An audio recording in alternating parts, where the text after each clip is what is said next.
prior to the previo a la pandemic. pandemia. The conclusion is obvious.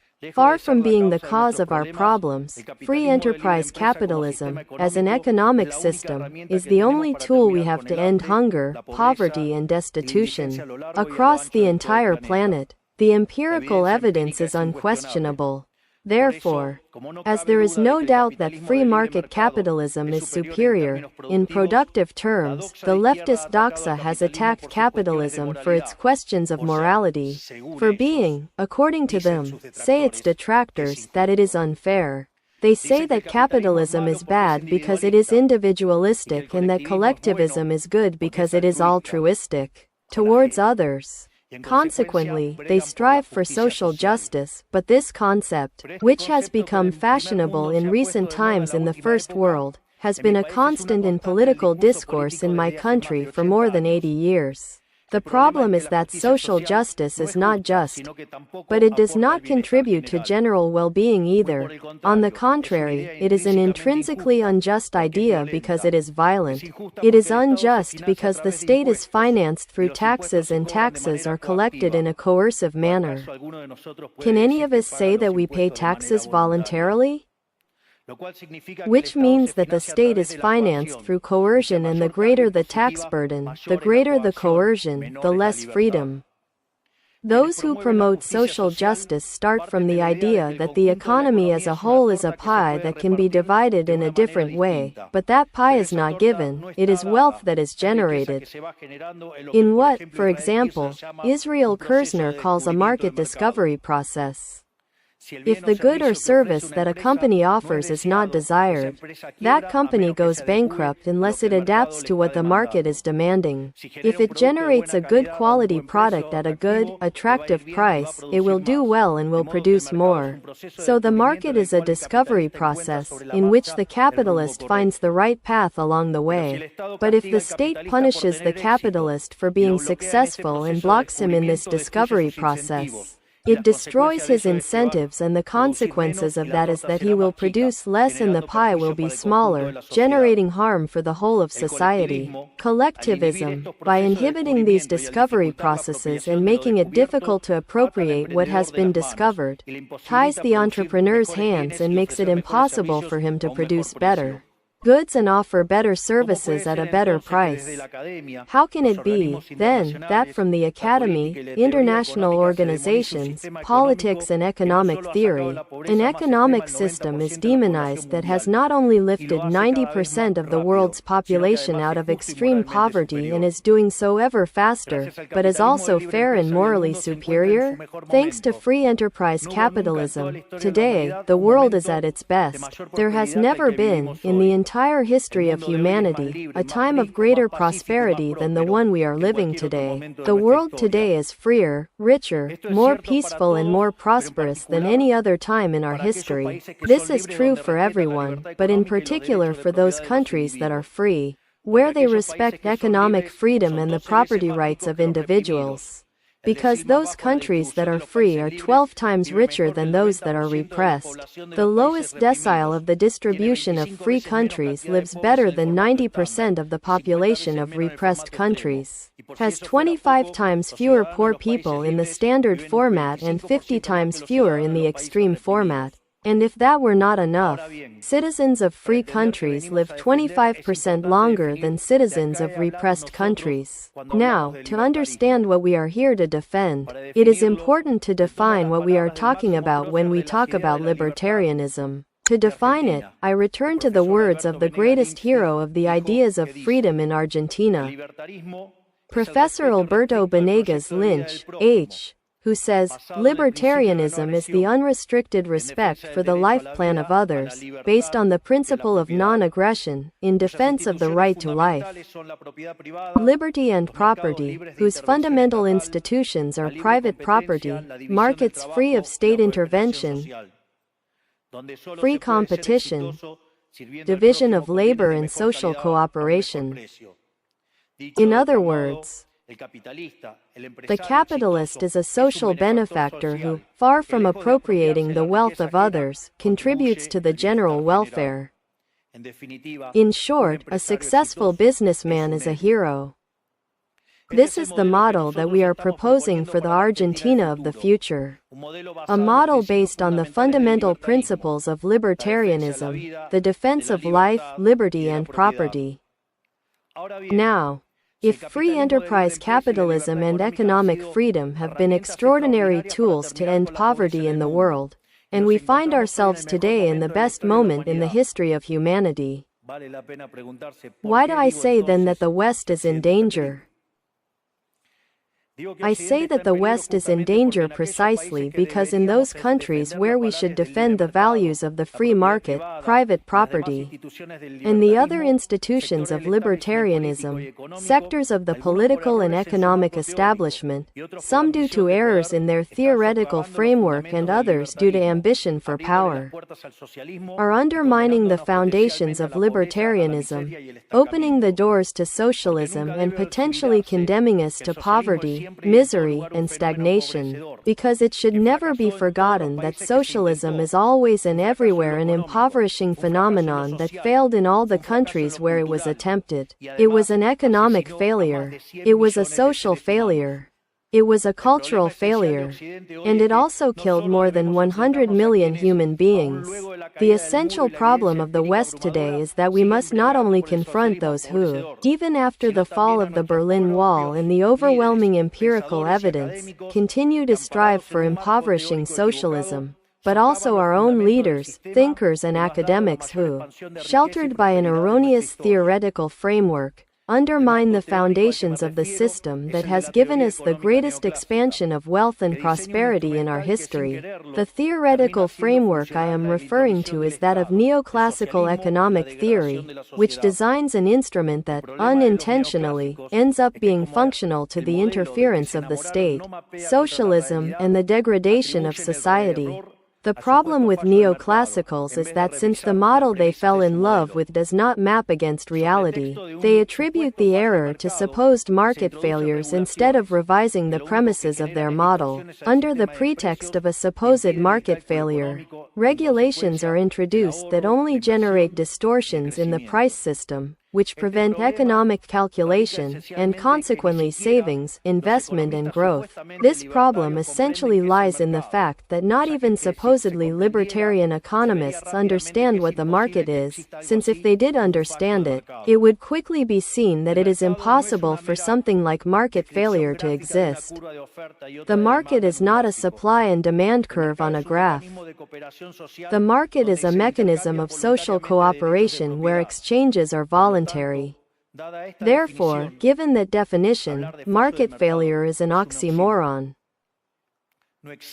There is no market failure. If transactions are voluntary, the only context in which there can be a market failure is if there is coercion. And the only one with the capacity to coerce in a generalized way is the state that has the monopoly of violence. Therefore, if someone considers that there is a market failure, I would recommend that they check if there is state intervention in the middle. And if they find that there is no state intervention in the middle, I suggest that they do the analysis again because it is definitely wrong. Market failures do not exist. An example of the supposed market failures that neoclassicals describe are the concentrated structures of the economy. However, without functions that present increasing returns to scale, whose counterpart are the concentrated structures of the economy, we could not explain economic growth from 1800 until today. Look how interesting. From the year 1800 onwards, with the population multiplying more than 8 or 9 times, the per capita product grew more than 15 times. There are increasing returns that brought extreme poverty from 95% to 5%. However, this presence of increasing returns implies concentrated structures, what would be called a monopoly. How can something that has generated so much well-being for neoclassical theory be a market failure?